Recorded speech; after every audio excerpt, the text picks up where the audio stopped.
It helps. Okay, let us go to Revelation chapter 12 without wasting too much time. Revelation 12 verse 17. If we're there, let's indicate by saying amen. Verse 17. Revelation 12 verse 17. Who wants to read can read very fast. Revelation 12 verse 17. And the dragon was wroth with the woman, and went to make war with the remnant of his seed, which keep the commandments of God and have the testimony of Jesus Christ.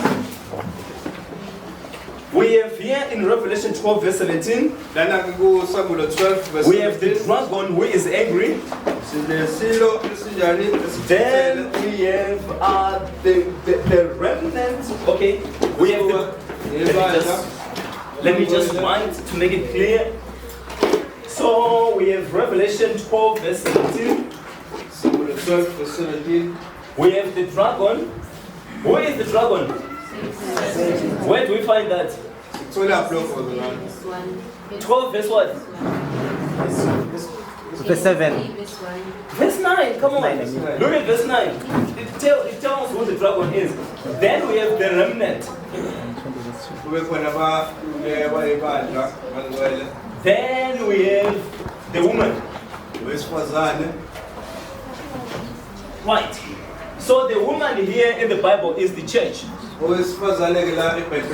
According to that's what? 2 Corinthians chapter 11 verse 2 and verse 3, or also Ephesians chapter 5. The church represents the woman. The remnant are the children of the woman.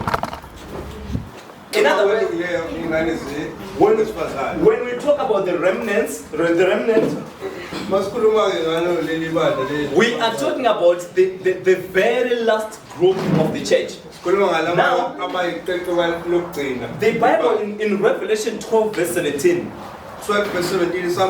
this group is identified as keeping the commandments of God and having the testimony of Jesus Christ. Now, if you go to Revelation chapter 19 verse 10, chapter 18, the testimony of Jesus, according to Revelation chapter 19 verse 10, is the spirit of prophecy.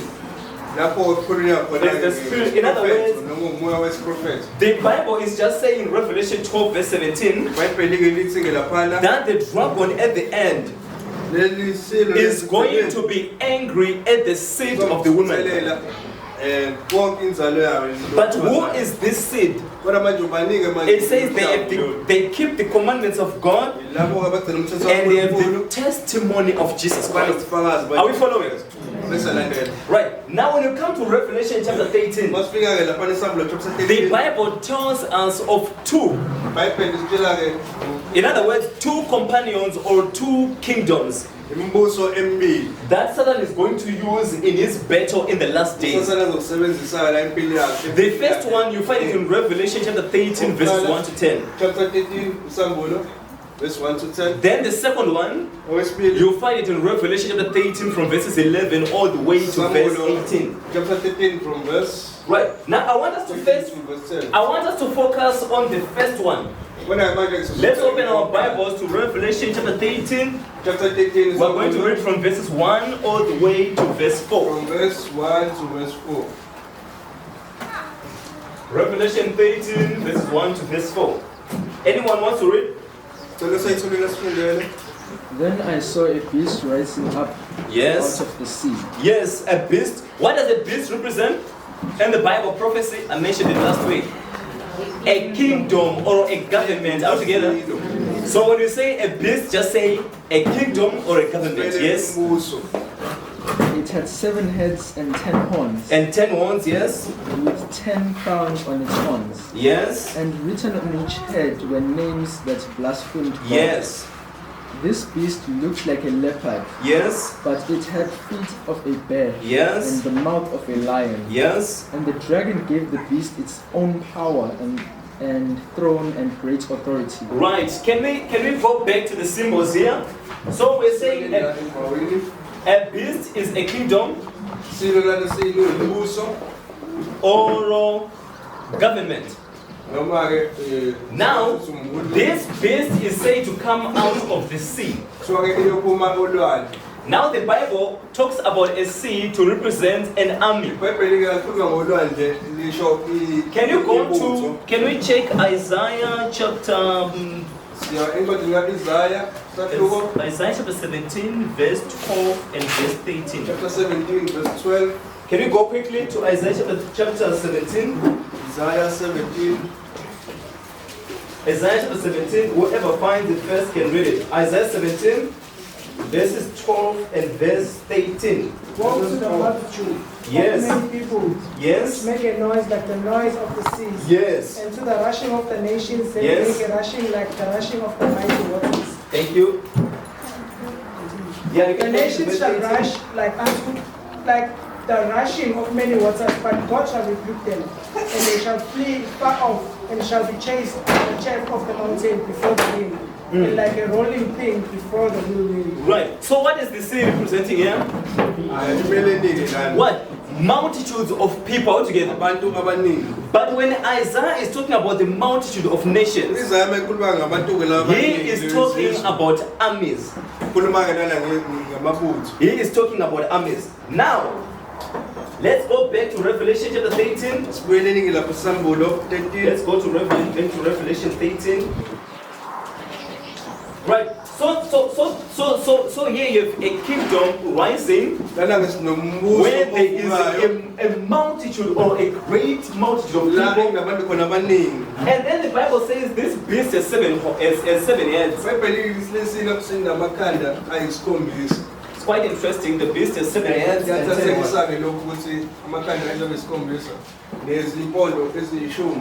7 heads, 10 horns. Right? And then what else? It has 7 heads and 10 horns. And 10 crowns upon the horns, right? And then what else? And then upon his heads is the name of blasphemy. So the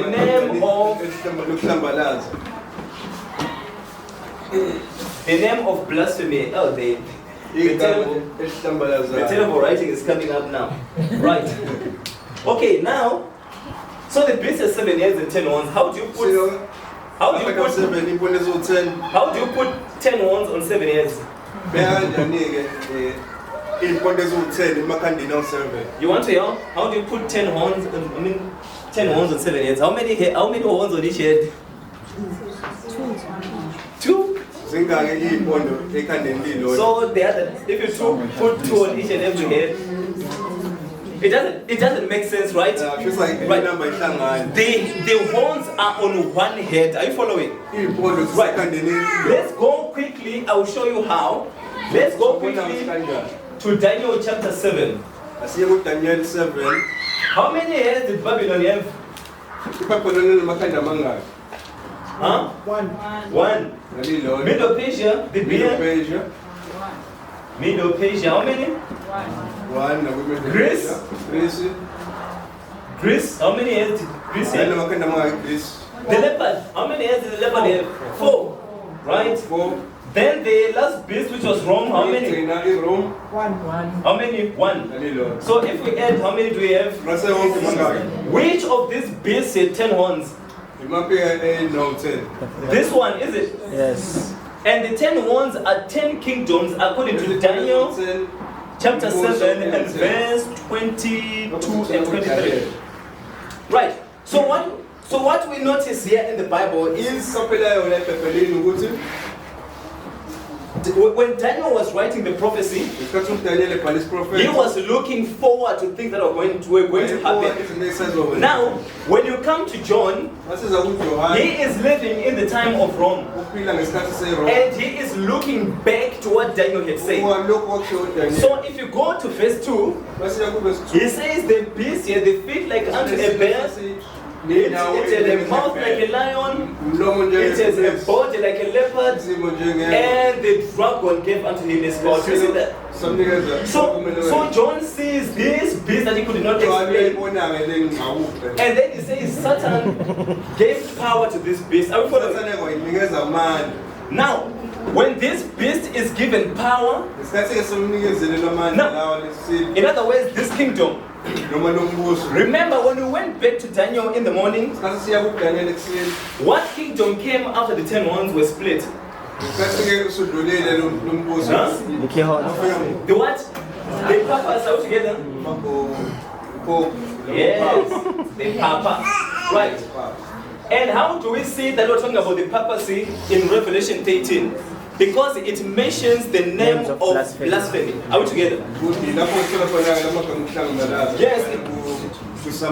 It mentions the name of blasphemy. For the sake of time, we're not going to read the text, but I want you to go and look at this text in 2 Thessalonians chapter 2 from verse 4 on to verse 7.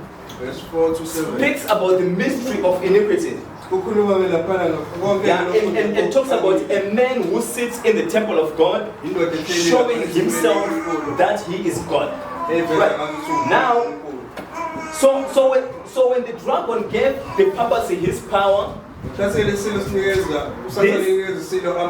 we saw in the morning that this beast then rules for 1,260 years. All the way to 1798. And in 1798, the power was taken away. 1798 The Bible calls the taking away of the power. It says that the beast was slain or that the beast was wounded to death. Now let's go quickly to verse 4. To verse 3. Sorry, verse 3. Right, verse 3. I saw that one of the heads of the beast. Yes, one of the heads of the beast was wounded. Yes. Beyond recovery. Yes. But the fatal wound was healed. Yes. The whole world marveled at this man. Yes. So the Bible then says he saw one of the wounds, one of the head was wounded to death, which happened in 1798. And then it says, but the wound was healed. And when it was healed, he said the world wondered after the beast. Now, we do not know what does this wondering means. But when you read verse 4, it tells us what this wondering means. In verse 4, the Bible says, and they worshipped the dragon which gave power unto the beast. And they worshipped the beast, saying, who is like unto the beast, and who is able to make war with him? So now we know that when the beast rises, the Bible says the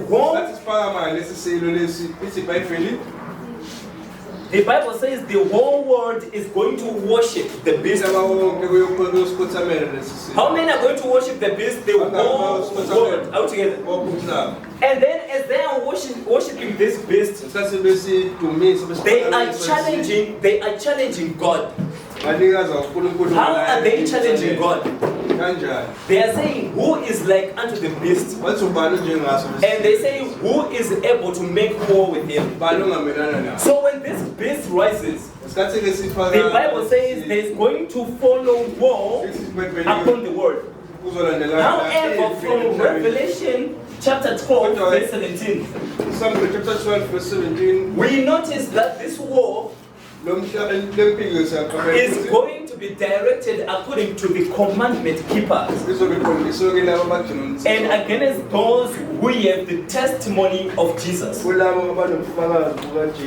Is this clear so far? Are you sure? Okay, we praise God. Amen. Right, now so we have explained Revelation chapter 13, verses 1 to verse 4.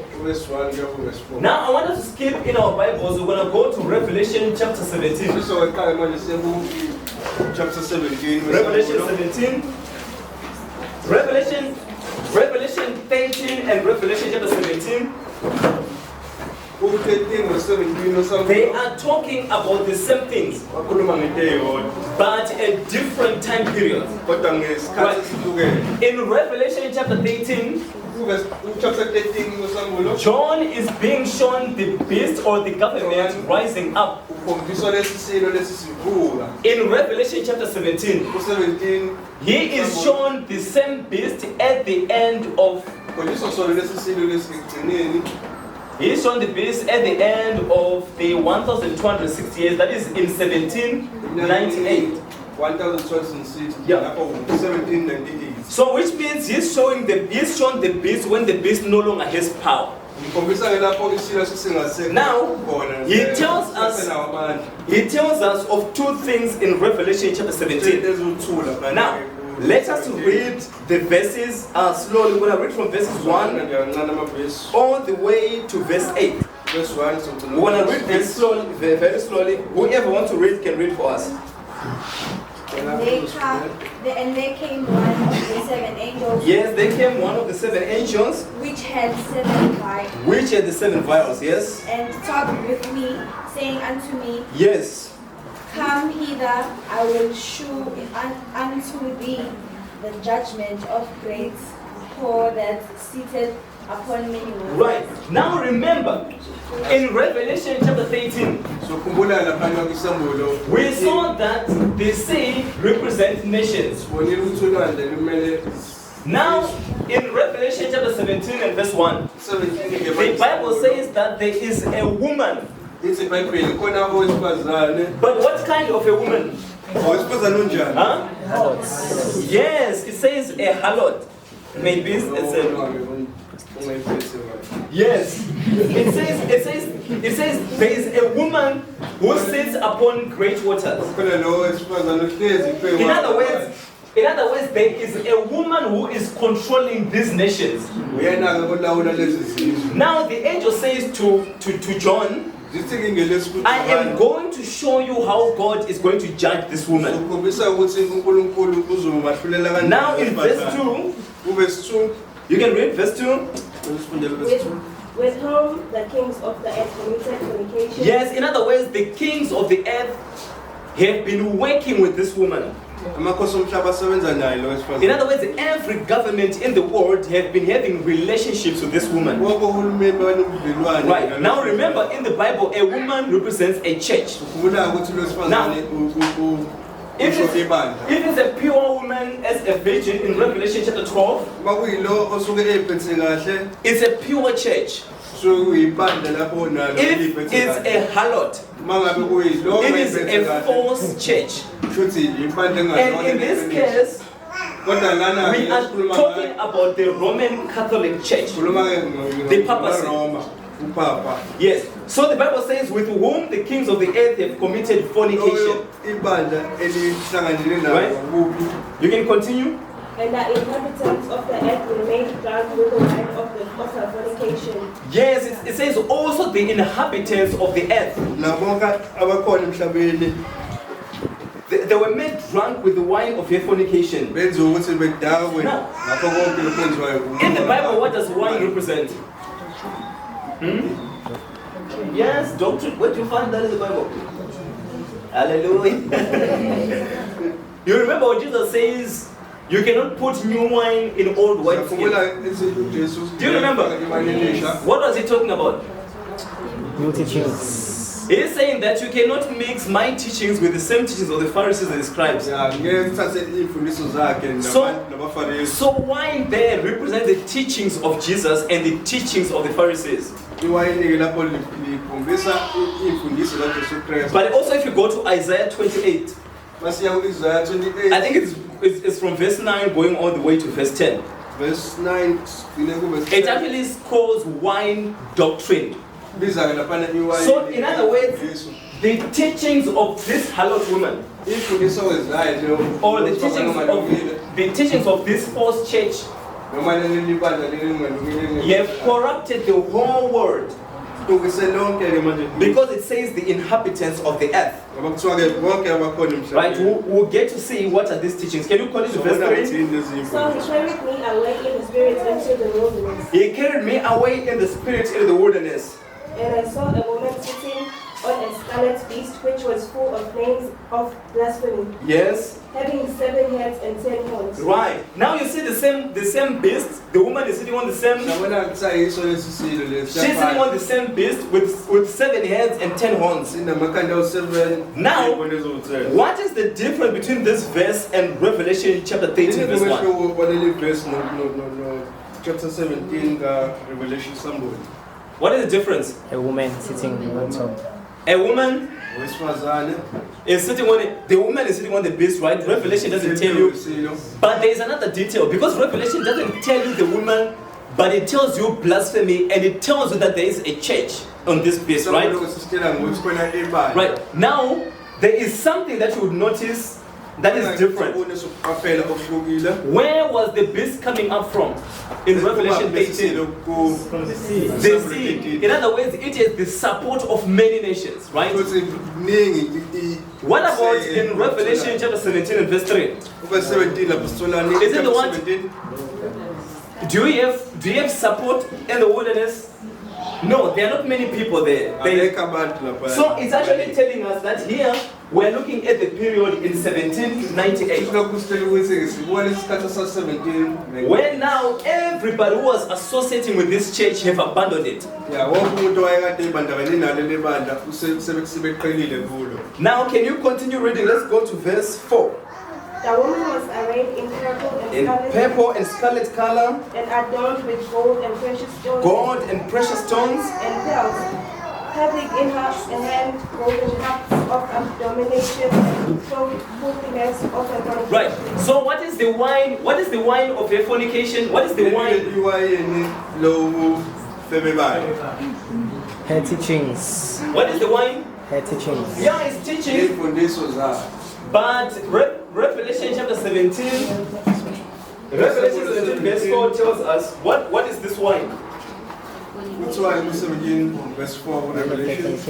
What's in the wine? The wine, if you notice in Revelation, is abominations. There is abominations, and there is also what? Then there is filthiness.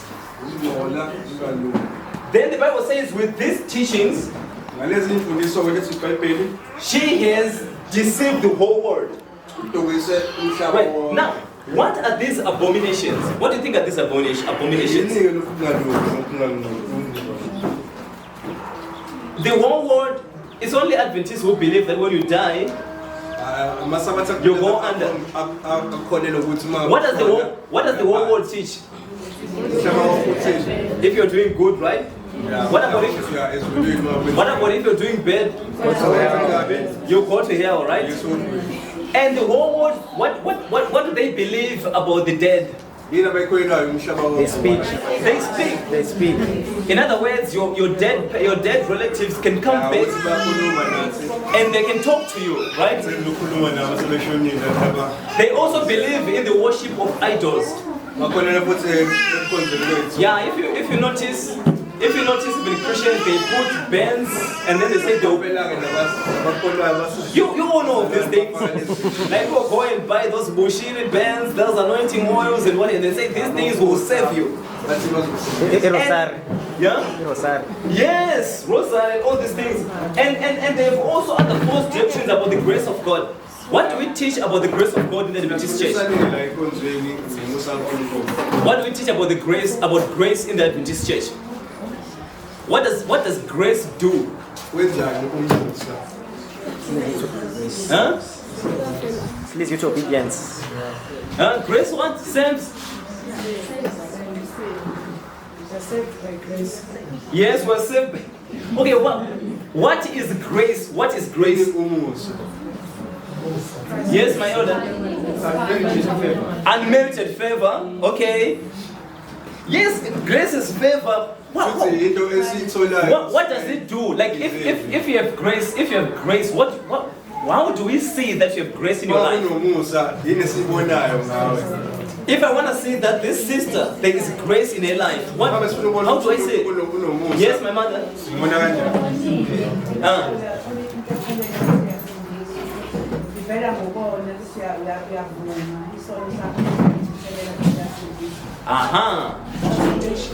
Kashingala uyona kodwa ngizokhuluma supplemented 20 shouldn't say. Okay. Grace teaches us to deny ungodliness and worldly lust. And worldly lust. Chapter 2, verse 11. Yes. You know when the Bible says grace teaches you to, it's also saying that it gives you power to. Are you following?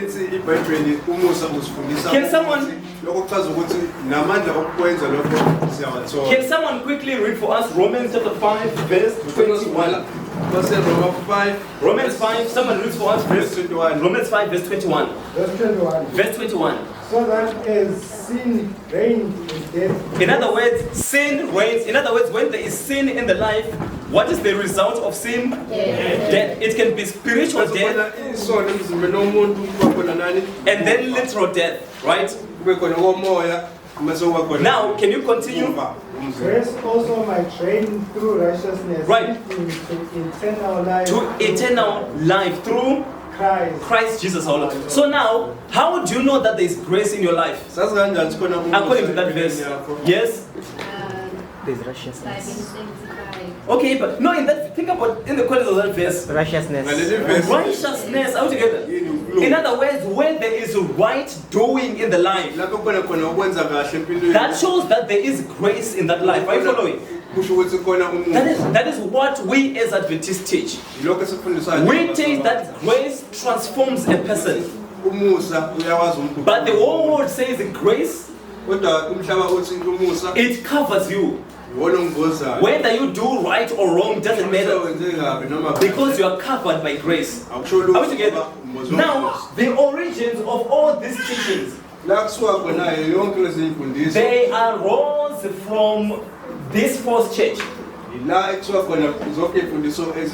the Bible says the whole world, when this church comes back, is going to worship it. Now let's continue verse 5 of Revelation 17. And on her forehead, written, yes, Mystery Babylon the Great, the mother of harlots and the abomination of the earth. Yes, verse 6. I saw the woman drunk with the blood of the saints and with the blood of the martyrs of Jesus. And when I saw her, I marveled with great amazement. Yes. So the Bible says this woman was drunk. She was drunk with the blood of the saints. Why do you think she's drunk with the blood of the saints? Yes. Because the blood that she persecuted. Yes, she persecuted. If you go to Revelation chapter 13, verses 1 to 4, and you compare with Revelation 17, verses 1 to verse 6, what color is the beast in Revelation 13? Huh? What? Are you sure it's red in Revelation 13?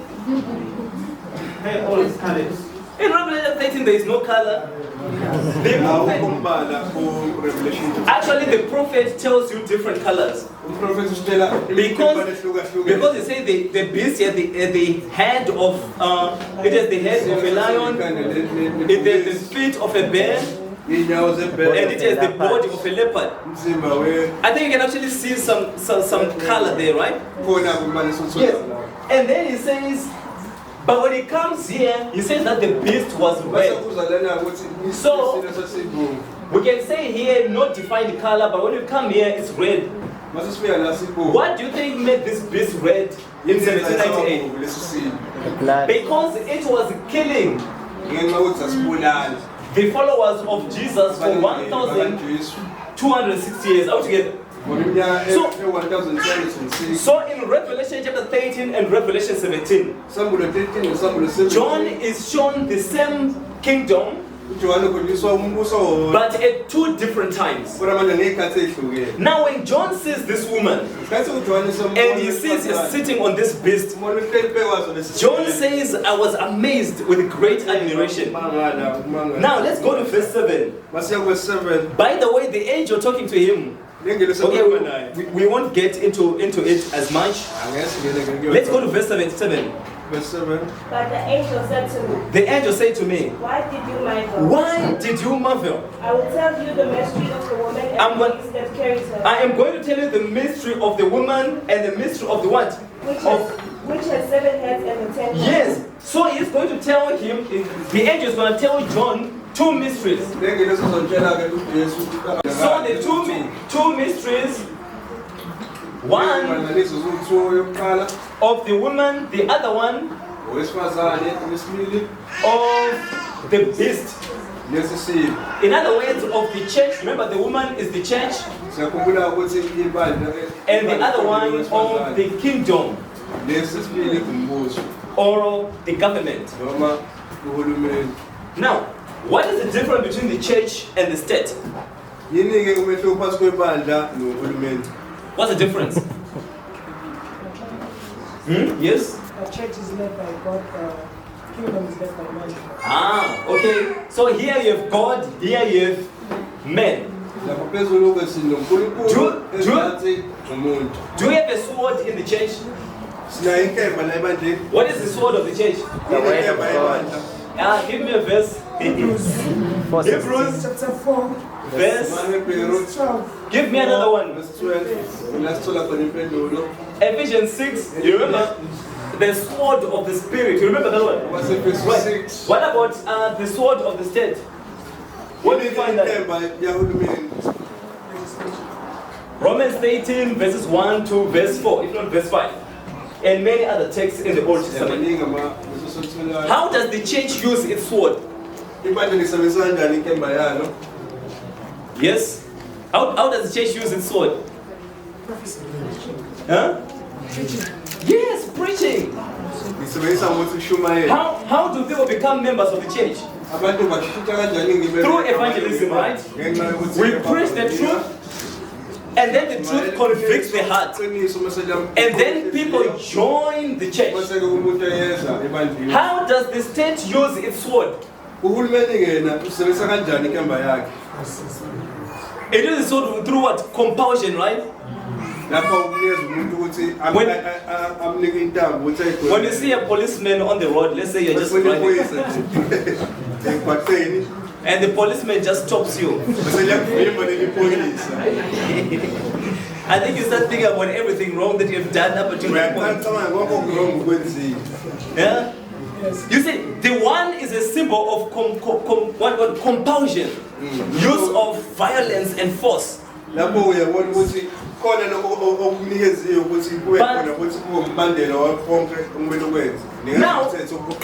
let's just solve something very quickly. Does the church have power to command people to do what the state says?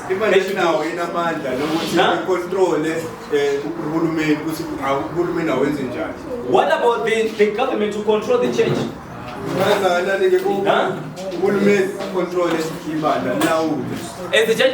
Is the government supposed to control the church? But can the government control the church? Now, so when we see a woman sitting on a beast, in other words, when we see the church and the state united together, what do we conclude? Is that the will of God? No. It is not, right? So according to the Bible, this kingdom, this church we are studying here, is a kingdom that combines church and state. Now, what is more powerful, the church or the state? Huh? The state, right? So if the church were to tell people to obey the church, what would they use? Force and violence. So that is what this church has been doing for all the years. Now, the angel is going to tell us the mystery of this church and also of the state that helps her. Let's go back to Revelation 17 verse 8. 17 verse 8. Now the Bible is going to talk about the kingdom first before we talk about the woman. Right? Right? Verse 8. The beast which you saw, in other words, the kingdom which you saw and is not, Yes. and will ascend out of the bottomless pit. Now wait. So John is told the kingdom which you saw, it was, and at this time it is not, and it is going to ascend. What is to ascend or to rise?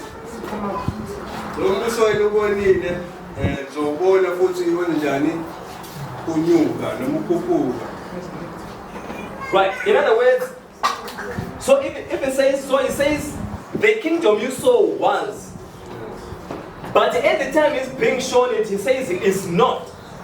And then he says it is going to ascend. Now, these three words simply mean this beast, it means that this beast was living at some point, but right now this beast is dead, but it is going to rise up. Now, where is it going to rise up from? What does the Bible say? Where is it going to ascend from? The bottomless pit. Yes. So the kingdom was living at some point, this kingdom, but now when John was being shown the vision, it was what? Dead. But he's then told it's going to ascend. And when it ascends, it's going to come out of the bottomless pit.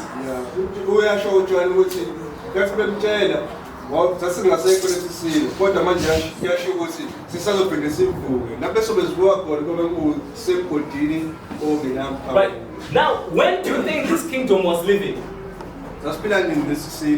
Up until this time. When is it dead? When did it receive the deadly wound? 17. So in 1798, it's dead. So when was it living? 538. Yes, from what? 538 to 1798 altogether. Now, when is it going to ascend again? We are not told the date. Right. So do you say that now John is being told what is going to happen? Yes, the beast currently is being told that the kingdom currently is no more. But it's going to what? To ascend from the bottomless pit. Now, can you continue reading? It's going to ascend from the bottomless pit and then what? And go to perdition. And go into perdition, yes? And those who dwell on the earth will marvel. Those who dwell on the earth will marvel. Whose names are not written in the book of life. Yes. From the foundation of the world. Yes. When they see the best that was and is not and yet is. Now, do you see the similarities between the two chapters? In Revelation chapter 13 verse 3, what were we told? 13 verse 3, receive the wound, but then what happens? Receive wound, wound is healed, and then what happens to the word? One is of the beast. How much of the word? The whole word.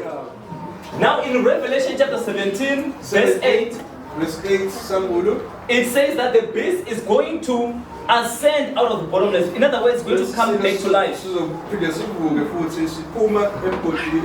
when it ascends out of the bottomless, what is going to happen to the whole world? They are going to wander. Now, according to Revelation 17 verse 8, 17 verse 8 who is going to wander? Yes. Those who are not written in the book of Yes. So if you don't want to worship the beast, what do you need? to be written in the Yes, your name must be in the book of life. Are we together? Your name must be in the book of life. Can you read Revelation 13 and verse 8? Revelation 13 and verse 8. And all that dwell upon the earth shall worship him. All that dwell upon the earth shall worship him. Whose names are not written in the book of life of the Lamb slain from the foundation of the world. Right. So the Bible is very clear that this beast that ruled, in other words, it's gonna come back again. And when it comes back again, the whole world is going to worship it. And it says that everyone whose name is not written in the book of life. So for us to not worship this beast, it's not a matter of just standing and say, I'll stand and choose. I know I won't worship that. The Bible is saying, if your name is not in the book of life, even if you know that this is the kingdom the Bible has been warning us against, you are going to worship it. Are we together? So we need our names to be in the book of what? Now, how can our names be in the book of life? Let's just look at one condition, Revelation chapter 3 and verse 5. Somebody read Revelation 3 verse 5. Somebody 3 verse 5. He who overcomes shall be clothed in white garments. He who overcomes will be clothed in white garments. And I will not blot out his name from the book of and life. I will not blot out his name from the book of life. Right. So, what happens is, for us to have our names in the book of life, we need to be overcomers. What do we need to overcome? Sin. You remember God saying to Moses in Exodus chapter 32 and verse 32? Exodus 32 verse 32. He says, whosoever sinneth against me, his name I will blot out of the book. Right. So we need to be overcomers, brothers and sisters. We need to be overcomers. So the Bible is very clear. The beast that was ruling, it is going to come back again. Now, we do not know when this beast is coming back, but the Bible gives us a clue. It says the beast is going to come out of where?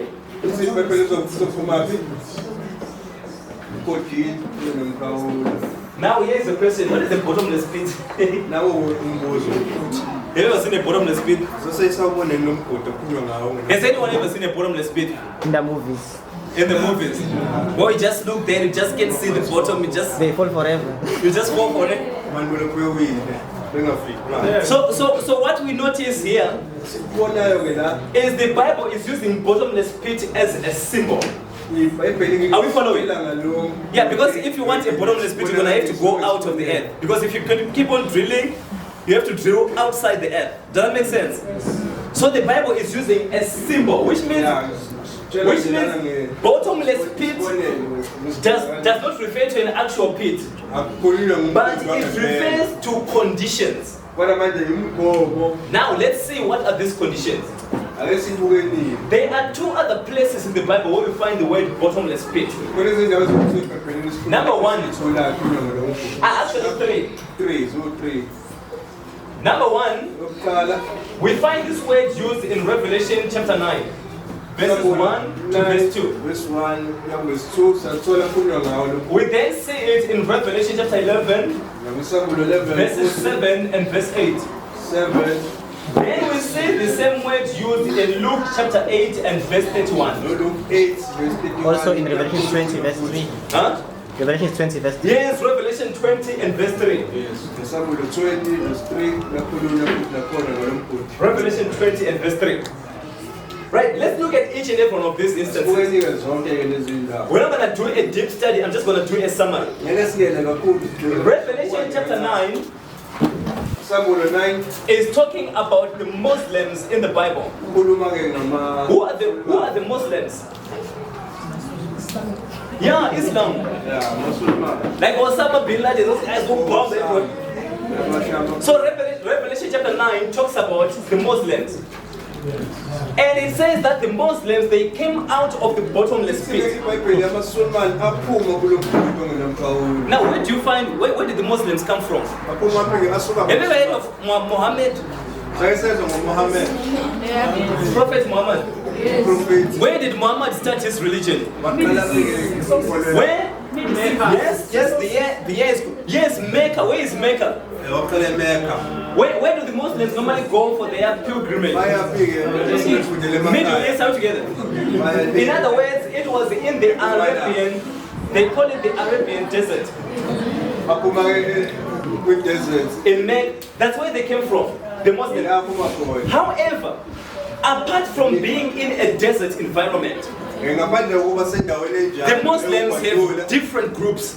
Out together. Yeah. And these different groups are not agreed together. So some actually they are also derived by a very false doctrine.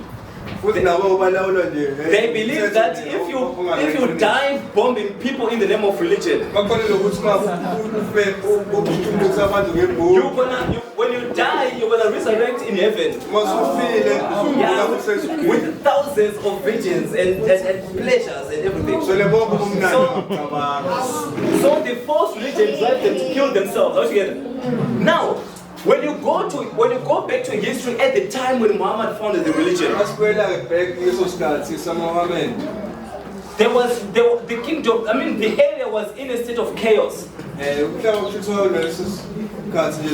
various groups were fighting one against another. There was much plundering, and they did not even have a government. And Muhammad came. And through his doctrine, he managed to bring back what was called morality. But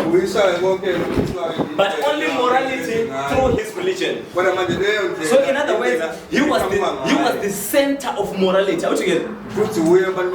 Now, when you go to Revelation chapter 11 and verse 7, we are talking about the kingdom called France. Now, in France, there was a revolution. How many have ever heard of the French Revolution? Right. Now, what happened in this revolution? France had a king. Right. Now, the king is the kind of, we may say, a benevolent dictator. Right. So the king will be sitting on top of everybody else. And he had other people who were close to him. And these people did not pay taxes. But then the majority of the people who were in poverty, they were the ones who were paying taxes to support the king and his nobles. Now when taxes become too much, it leads to rebellion. This is not new. You remember what happened during? Remember what happened during the days of Solomon's sons? First Kings chapter 11. The sons of the Israelites came to the new king. And they said, your father made the taxes too high. Please reduce the taxes for us and we'll save you. And then the king went and then consulted with the young men. And then they said to him, go tell these people that my thumb is going to be thicker than my father's waist. In other words, I'm going to be, I'm going to be more oppressive. And people went back and then they revolted against the king. That's exactly what happened in France. So the taxes were rising because France was in debt. They had borrowed money to finance war, and the war kingdom was in debt. So now, to be able to pay back the debt, they needed to raise the taxes amongst the people. Now the people were already in poverty, and there was also a severe drought in the land. So there was no food. And food prices are going up. Now, for people to be able to, now people in exchange to not being able to afford food, they also need to pay higher taxes. So then people just said we need to do away with the king and solve the problem ourselves. Right. So what you notice is before the revolution in France, there were some conditions just like in Islam. Number one, you have people protesting. Then we have financial problems. You have the country must be in debt. And you need to also have the state of morality to be at an all-time low. And then there came a man at this time who also restored order in France. And after the man restored the order in France, he says we also need to restore the church. Now, if the Bible says that this beast is going to rise out of the bottomless pit, it means that the world must be in this state where there are protests everywhere, where there are financial problems, where countries are in debt, and when the state of morality is very low. Are you following? And then this beast comes. Why do you think why do you think people worship him when he rises up? Because where there is no morality in the world, then the man of sin comes and says, you know, we can restore moral by people going back to church. So the whole world will say, here is a solution to our problems. So people are going to accept this power willingly. Are you following? Not just outside in the world, but also in the Adventist church. Now, before we go a little bit further, in Luke chapter 8 verse 31, Luke 8 verse 31. You all know the story of Legion. Right? When the demons were being cast away, they say to Jesus, send us not into the deep. Which means the deep there, it refers to the abyss. Or it's the same as the bottomless pit. Yeah, it's the same as the bottomless pit. So they say to Jesus, do not send us into the deep. Right? In other words, the bottomless pit is also a place where the demons they dwell. So in other words, when this power rises, you need to also have spiritual manifestations at an all-time high.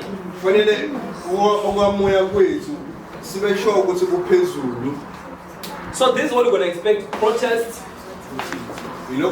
financial problems, debt, morality must be low. In other words, people must not be afraid to commit sin or to commit any wrongdoing. And you also expect the influence of evil angels to be very, very much rampant in the world. Now let's look at how far. Let's look at how far we are. We're gonna go back to the Bible, but I just want to see if you guys are thinking about what is happening. Since COVID began, what has happened to most South Africans? Lost their jobs, right?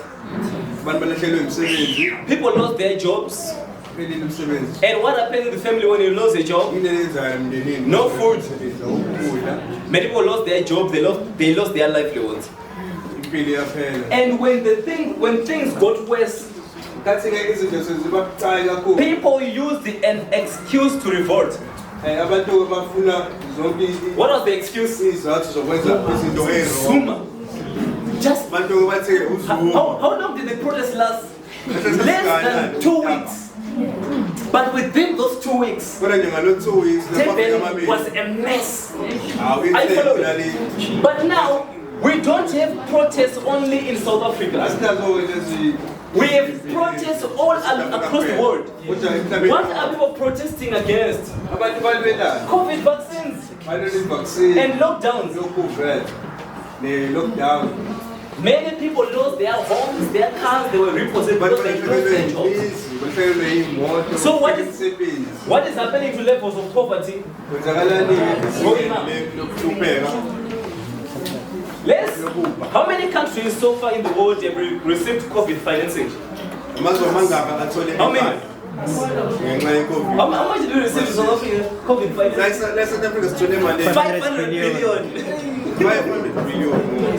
That man was given as a debt, a loan that needs to be repaid. Which means the South African government is 500 billion rands in debt. Also, South Africa is equivalent to 500 billion. Now you no longer have, you don't only have South Africa.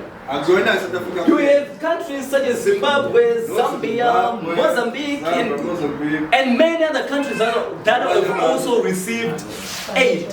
They also received this loan, which means almost every country is in debt. And almost everybody is in some sort of financial problems. Yeah, you don't even need to go far. If they were just going to say mandatory vaccines tomorrow, we have a week-long all-night prayer in this house. Because so far they haven't said it, things are still. How about morality? Now we're no longer shocked about people who are gays, lesbians. They're actually marching and doing their thing. Yeah? You can be fired by just showing that you don't agree with these people who are gays and lesbians. Yeah. You can be fired. Yeah, we are So,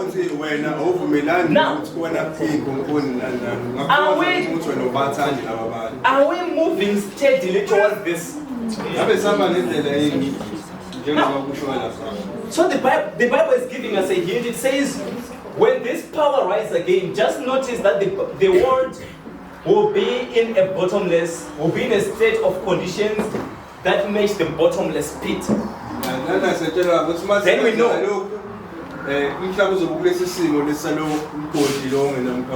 Then we know that the papacy is going to rise again. Now let us read a little bit. Let's go back to Revelation chapter 17. Revelation chapter 17. We're going to read from verse 9. Verse 9. Right, anyone can read so that you don't slip. Can I also comment? Yes, you can comment. And also the bottomless pit. Yes. It also means that's the absence of the light of God. Yes, absence of light. Genesis 1, verse 1 and 2. It says that in the beginning God created the heavens and the earth was without form or void, and darkness was upon the face of the deep. And the Spirit of God moved upon the face of the waters. Yes. And God said, let there be light. Let there be then light. It was no longer an abyss or deep or bottomless pit. So you want to make sure also that the Bible is put aside. Yes. Yeah, the Bible must be put aside. Because it is the light. This is not going to be like in the church. We don't read our Bibles. So putting the Bible aside by the word is a very simple thing. So you have to also put the Bible aside. Thank you for the contribution. Let's go back to Revelation chapter 17 and verse 9. Anyone can read? And here is the wind which had. Here is the wind. Mind. Oh, it's the mind. Yes, it's well. Right? And here is the one? The mind which had wisdom. Here is the mind which had wisdom. The 7 heads are 7 mountains. Yes. So the Bible says now this needs what? Wisdom. Now, let us notice something here. In the Bible, you have what? 7 years? Right? The 7 years are referred to as 7 mountains. And they are also referred to as 7 what? Kings. Now, what does a head represent in the Bible? What does a head represent in the Bible? A ruler, right? Where do we find that in the Bible? For the sake of time, Isaiah chapter 7 and chapter 8. It actually tells us that a head represents a ruler. A mountain, if you look at Isaiah chapter 2, it represents a kingdom. Yeah, a mountain, I think it's Isaiah 2 verses 4 and verse 5. A mountain represents a kingdom and a king. Daniel 7 and verse 17 and verse 23, a king is a symbol. A king represents a kingdom, is it? Yes. So these 3 things are referring to one and the 7 and the same thing. Now, can you go back to the verse? You can read again. The 7 heads. And here is the man which had wisdom. Yes. The 7 heads are 7 mountains. The 7 heads are 7 mountains on which the woman sitteth. On which the woman sitteth. Yes. Yes. And Verse 10. there are 7 kings. And they are 7. So the 7 heads are 7 mountains, and they are also 7 kings. In other words, yes, in other the heads are mountains. They can also be thought of as kings. Right? Let's go continue. Okay, and it says 5 are fallen and 1 is. Right, you wait a bit. So the Bible says 5 are fallen, right? So 5 of these kings are fallen. Now, what is the time when John is being told this? When are we? Where are we? Come on, people. We're in 1798. 1798. So in 1798, John is being told 5 are fallen. Now, let's count which ones are fallen. How many kingdoms have fallen up until 1798? We have Babylon, Medo-Persia, Greece, Rome, Empire. Huh? Divided. Okay, divided Rome is part of Rome. Then we have what? Papacy, which is 1, 2, 3, 4, 5. So 5 are fallen. These are the 5. Then it then says 1 is. Which kingdom is this one? Which kingdom is this one? The one is. Which kingdom took? Which one took? Yes. Which kingdom took power from the papacy?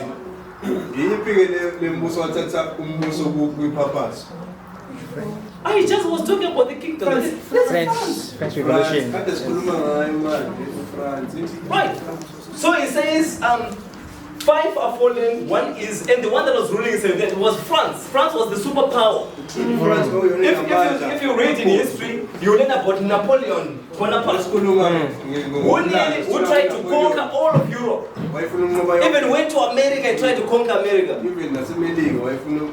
So France was the power. America was just still coming up, as we will study later. Right. So it says 5 are fallen, 1 is, then. And the other is not yet come. The other not yet come. Now, who is the other one not yet come? Now you can take a guess. Yes, it's USA. Okay. USA. It had to take 2 world wars for America to come. So do you notice that when the other one comes, it's coming close to our time? Because after the 2 world wars, America is now the world superpower. That controls IMF, controls World Bank, controls the World Health Organization, it controls the United Nations. America says something, all the countries obey. I think you see it a lot with Ramaphosa. In other words, what is happening here, brothers and sisters? Is each and every time prophecy is being fulfilled, we are coming closer and closer to our time. So he says the one is, yes, the one is. And the other is yet to come. The other is yet to come. And when he cometh, he must continue a short space. Right. So the one is and the other is yet to come, and when he cometh, he must continue a short space of time. Now, the Bible says USA must continue a short space of time. Yes, how many studied history at school? I see. Okay, I see. Yes. When did America become a global superpower without any competition? When? How many? I won't expect among the people who are 20 and below, you won't know it. No, I'm serious. Have you ever heard of a king of a... Have you ever heard of a power that was called the USSR? Yes. Now you see why I say the 20-year-olds might not know it. Because it passed some time ago. It was the Union of Soviet Socialist Republic. When was Russia brought down?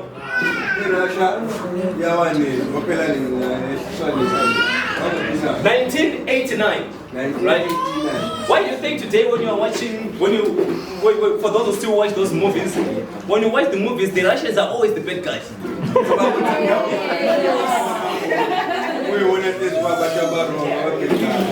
That's what America did to bring down Russia. Who's telling this thing? So we're coming close to our time. America brought down Russia. And the Bible says, and after 1989, America was now the global superpower. Right? And what began to happen around this time? They entered a program of transforming world economies. And whenever they wanted to transform world economies, every economy that did not go along with the program received what are called sanctions. Economic sanctions, are you following? Yeah, they received, brothers, the Bible is very accurate, you're gonna see. Yeah. They received sanctions. Right. Now, it started with Africa, remember? By 1989 all the way up to 1994, most of the African countries were getting independence. Right? Yeah. I think the earliest country to get independence in Africa was, I think it was Ghana. Very early. I think Ghana by 1960, they got the independence. The latest was South Africa. 1994, when apartheid came down. Okay, it came in way because apartheid remained for some time. Now, to make sure that these countries they are going along with the New World Order, they were given what are called structural adjustment programs. You know, when I grew up, I used to hear my father complaining about ISAP. ISAP is killed us. I didn't know what it was. It was an economic structural adjustment program. Now, this was in Africa. Yes. Cuba was also sanctioned by America in 1960. Yes, also most of the countries in Africa and also other poorer countries, they were put under structural adjustment programs. Now, the Asian countries were saying, no, we want to be separate. And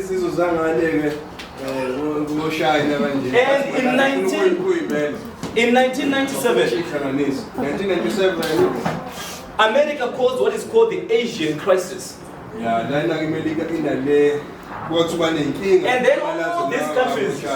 all these countries in Asia, countries such as Hong Kong, Taiwan, South Korea, China, they went running to America to look for money because they were in trouble. And America said to them, structural adjustment.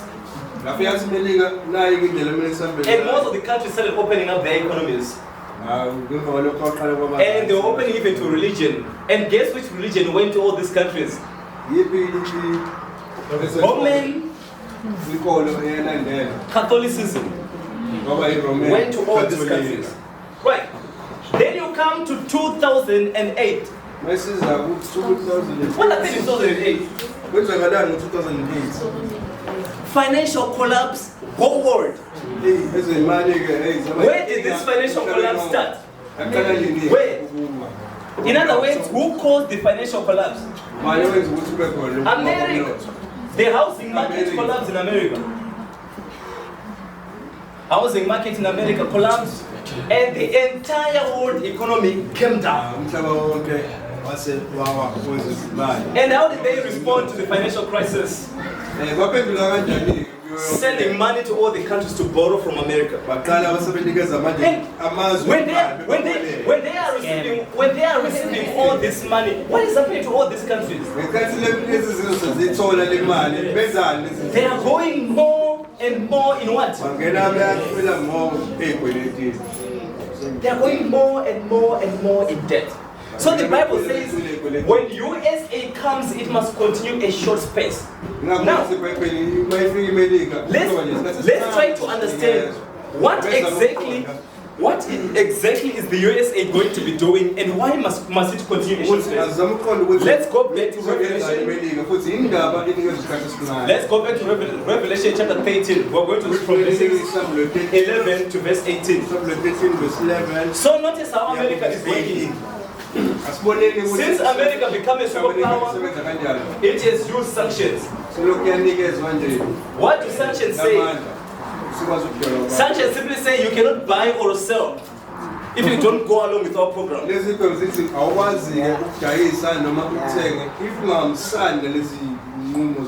Zimbabwean government said, I know, you're talking crap.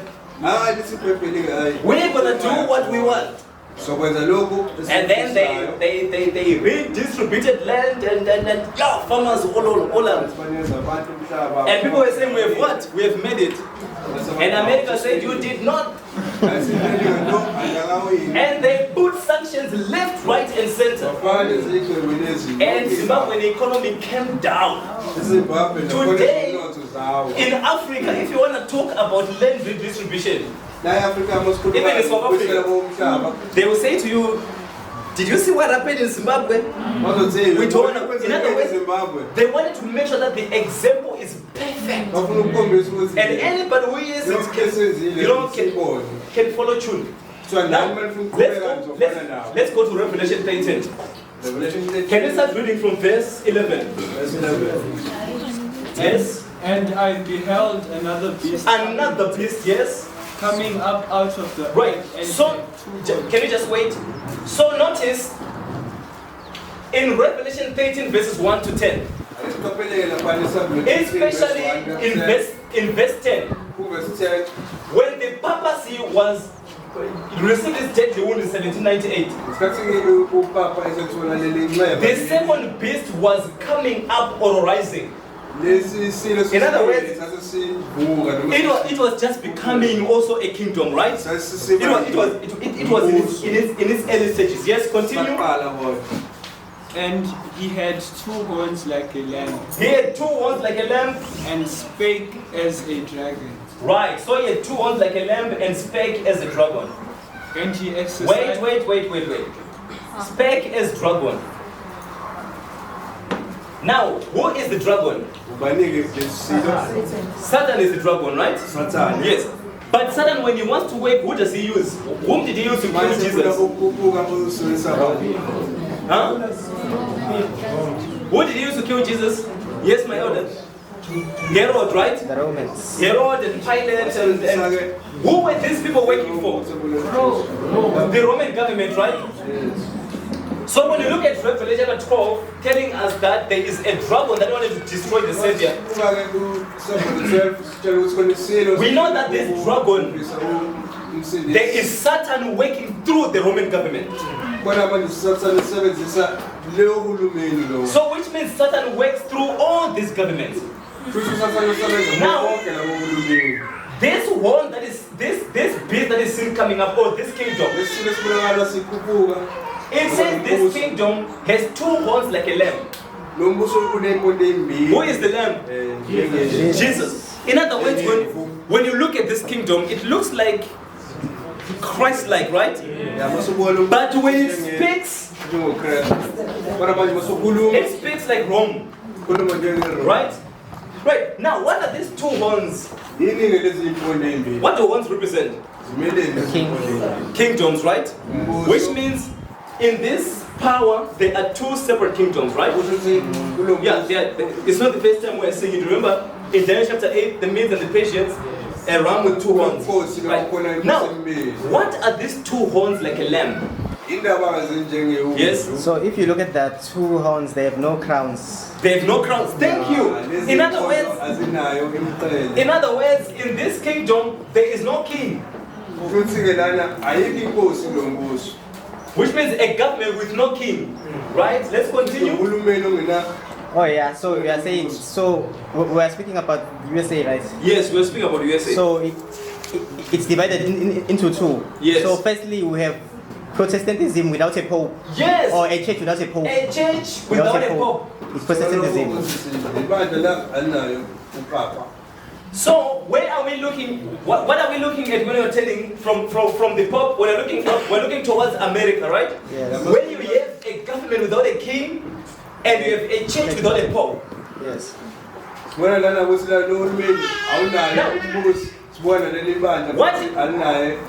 What did Jesus teach concerning church instead? You remember that parable? No, it's not the parable. When they came in Matthew 22, they came to Jesus saying, is it lawful to give taxes to Caesar or not? What did Jesus say? And to God? What is God? In other words, Jesus says church and state must be what? Separate together. So when the Bible says that this kingdom has two horns like a lamb, it means you have the church and state separated. Are we together? In other words, the church does not control the state does not control the church. Are we following? The two are separate. The two are separate. Now, can you continue reading? Revelation 13, let's go to verse 12. And he exercised all the power Now, of the first. notice this kingdom now. The Bible says when USA comes, it must continue a short space. Now, what are they doing in this short space? The Bible says they are exercising the power of the papacy. Can you read again? And he exercised all the power of the first beast before him. In other words, they are exercising the power of the Pope. So America in this short space of time, whose purpose are they fulfilling? The Pope altogether.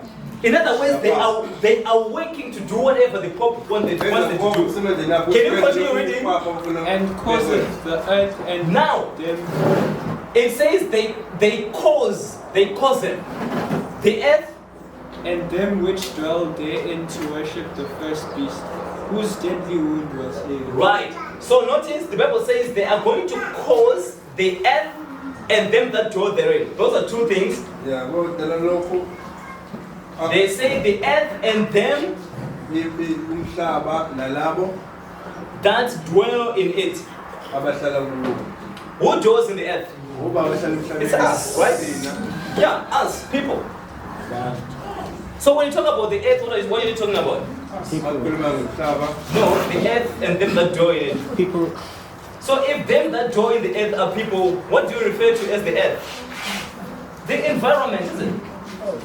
Oh. Yeah, you have to think simply sometimes. You know, the mountains, the trees, the climate. Yeah. So it says this power, it causes the earth and them that dwell therein. What does it cause them to do? To worship the first beast. Yes. What does it cause them to do? To worship the first beast. To worship the first beast. What? Whose deadly wound was healed. Brothers and sisters.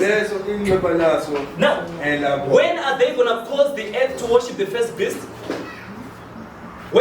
When is America going to cause the earth to worship the first beast?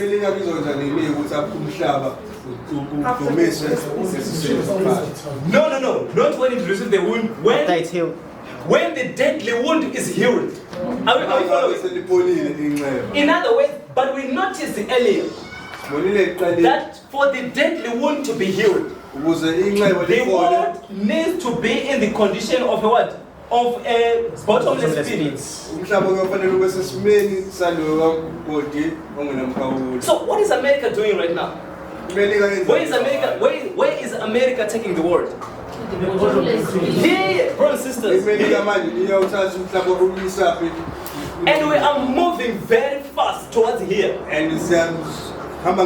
Why are we moving very fast towards here? Because once the world reaches the bottomless pit, then the Pope can what? Come back. So now let us notice the Bible talks about the earth and the people. Talks about we're going to come back to the earth and the people. Can you continue reading? Let's go to verse 13. He doeth great wonders. He doeth great wonders. So that he maketh fire come down from in other words, he's like a false Elijah. Yeah, makes fire come down from him. Elijah did that to show that he is the true prophet, right? Now in Revelation chapter 19, I think it's verse 20. Verse 20. This beast is called the false prophet. We're gonna see why the Bible calls him the false prophet just now. Now, let's come back. Can you continue reading? He causes fire to come down from heaven. So that he caused fire to come down from heaven, yes? On the earth in sight of men. In sight of men. That's verse 18. Let me. The Bible is talking about two things here. Number one, when John was seeing a vision, remember in the time of John, there were no aeroplanes. There were no missile launchers, there is nothing, right? What do you think John would be explaining when he sees aeroplanes throwing fire on the ground? What do you think?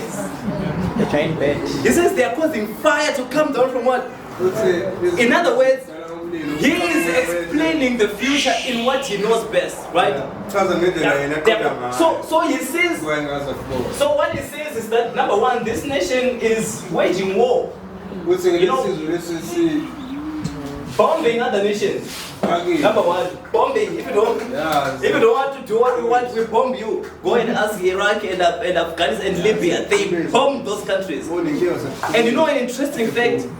There is not a single country in the world where America has helped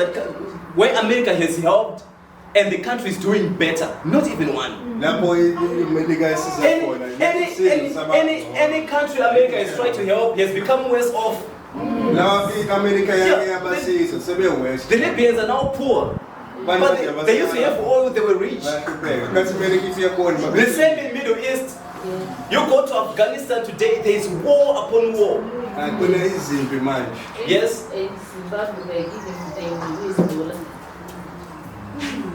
Yeah. Nowhere America has helped as a country doing anything. So it's going to cause war. Let's continue reading verse 14. And deceiveth them that so, right, he is going to deceive. He is going to deceive. Who is going to be deceived here? Them that dwell on the earth. That is the people. Are going to be what? Deceived. Continue reading. And by the means of those miracles. By the means of those miracles, yes. Which he had power to do in sight of the beast. Yes. Saying to them that dwell on the earth. That they should what? That they should make an image of the beast which had the wound by a sword and did live. Right. So they said that they should make an image of the beast which had the wound by the sword and did live. Now, when you go back to the papacy, what does the papacy combine? Church and what?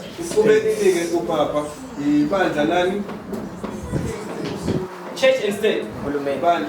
So which means when America says to the world, you need to make an image of the beast. They are simply saying that the state must help the church. Think about it this way. When the world goes down, people are protesting one way. Countries are in debt. The environment is the worst.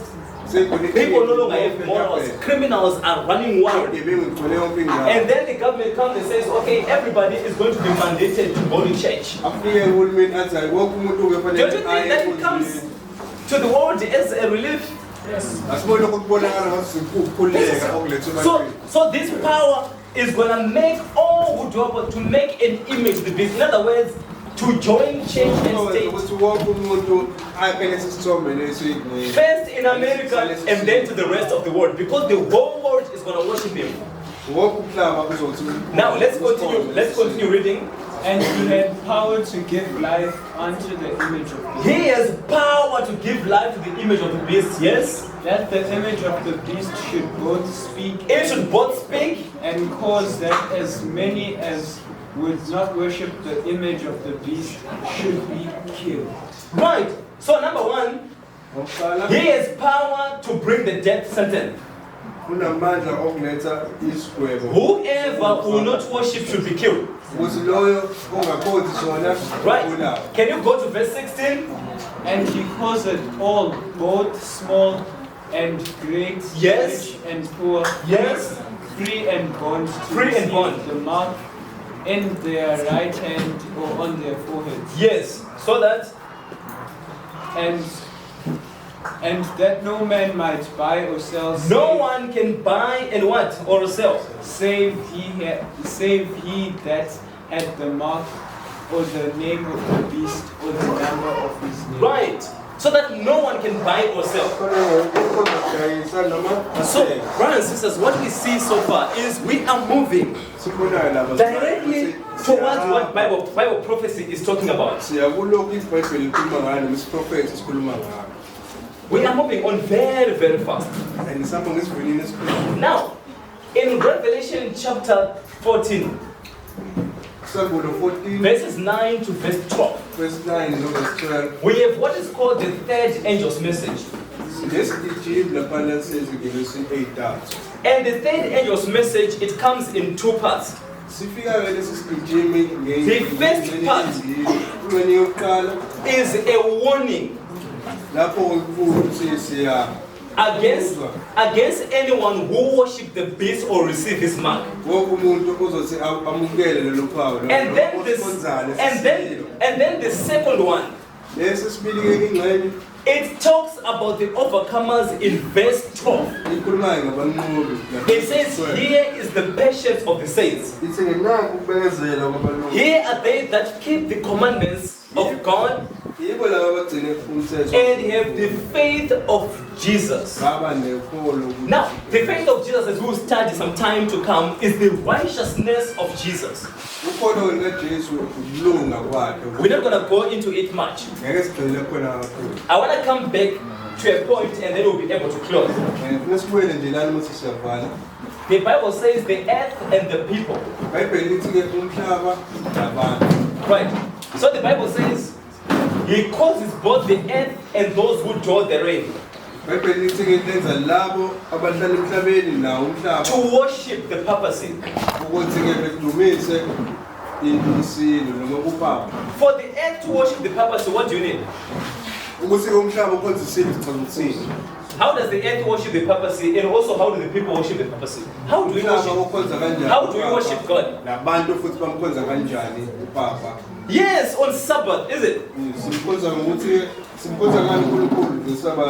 So, if the earth and the people are to worship God, they need to come before this God on what? On Sabbath. So if you are to cause the earth and those who need to worship the papacy, what does he need? Yes, we need the papal Sabbath. That is what? Sunday. Are we together? Yeah, and this is gonna come, number one. This is gonna come. Concerning the earth is gonna come is climate change. Have you ever heard about climate change? Some are even advocating for a climate Sunday, where we just lock down the economy once so that the earth can recover. Now, I want to come to the people. The Bible says that he deceives them. Now, I'm going to just finish this part and then we just look at a few slides and then we're done. Now the Bible says he deceives the people. The people are deceived. Now, let us just look, how are the people deceived? Can we go to the book of Revelation chapter 19? Revelation chapter 19. Can someone read verse 20 and someone go to Revelation 19? Someone go to Revelation chapter 18. We're going to read verse 23. Verse 23. Let's see. Yes, we're going to read verse 23. The one who is Revelation 19 verse 20. And the beast was taken. And the beast was taken. And with him the false prophets that wrought miracles before him. Yes. With which he deceived them that had received the mark of the beast, and them that worshipped his image. Yes. These both were cast alive into a lake of fire burning with brimstone. Right. So how were people deceived here? By miracles, right? Yes. How do you practice miracles in the Bible? How are miracles? Give me examples. How are miracles practiced in the Bible? Yes? Healing. Ah, so healing, right? What else? What are the miracles we also have in the Bible? Yeah, raising people from the dead. So the Bible says the deception is going to come through what? Miracles. Are we together? Now, let us go to Revelation chapter 11 and verse... Oh, before we go to Revelation 18, let us just go to Revelation chapter 16. Quickly. Revelation chapter 16, quickly.